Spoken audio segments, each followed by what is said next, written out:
Susan Sauvé Meyer in the philosophy department, and the course that I developed for online was a version of Philosophy 3, which is a history of ancient philosophy, Plato and Aristotle and those before and after them. It's a general education course, and it's also a requirement for the philosophy major.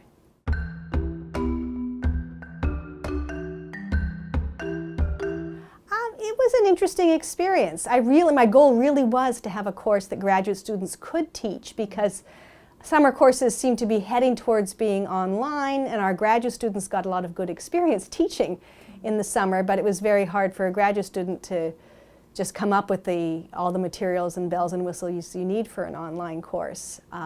So I sort of had that in my mind as something that I wanted to do, and so I worked with the two TAs I'd had most recently when I taught the course as a lecture course.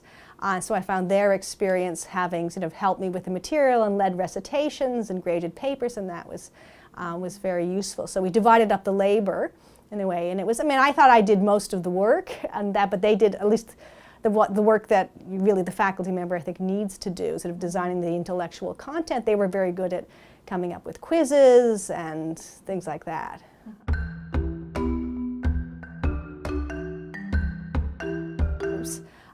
So I thought for an online course, I wanted to be able to retain all of the same, sort of the integrity and the same content as the 14-week course.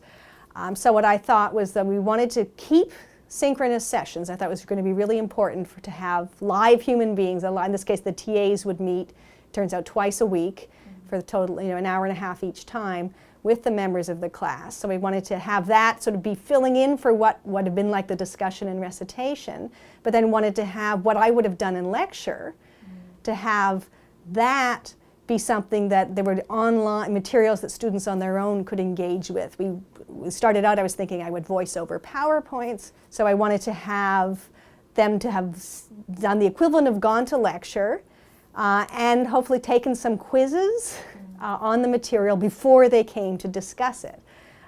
So those were basically the elements then of finding some version of lectures for them to look at or to view, and some kind of evaluation or accountability or participation for them to be active.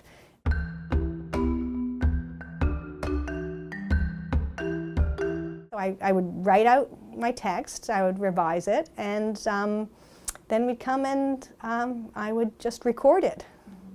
And that ended up working very well for me. Writing out those, it wasn't like writing up my lectures. I really had to find sort of snippets of things something I would have repeated and come at in different ways during a lecture. I figured out one good way of putting it, and the student who wants a repetition can review the lecture again. So people really like the videos. They're much more interesting than my lectures. And they're painless because they're short, and they're very well produced.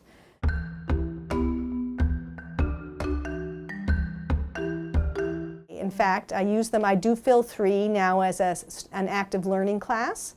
It's a flipped classroom. So my students in a 14-week semester, they come to class for an hour and a half twice a week, but before that they viewed between 1 and sometimes 5 little lectures. They've taken quizzes on the material in the lectures, and then in class I do a little bit of sort of lecturing the slides, but mainly it's group activities, and they work with the materials. And so they come to class already learning what I would have wanted them to learn from lectures. So I'm always going back to them. This is the second year I'm doing it, doing the active learning, and we're still, trial and error, finding things that work. Some days it's fabulous, and some days it's, not so good.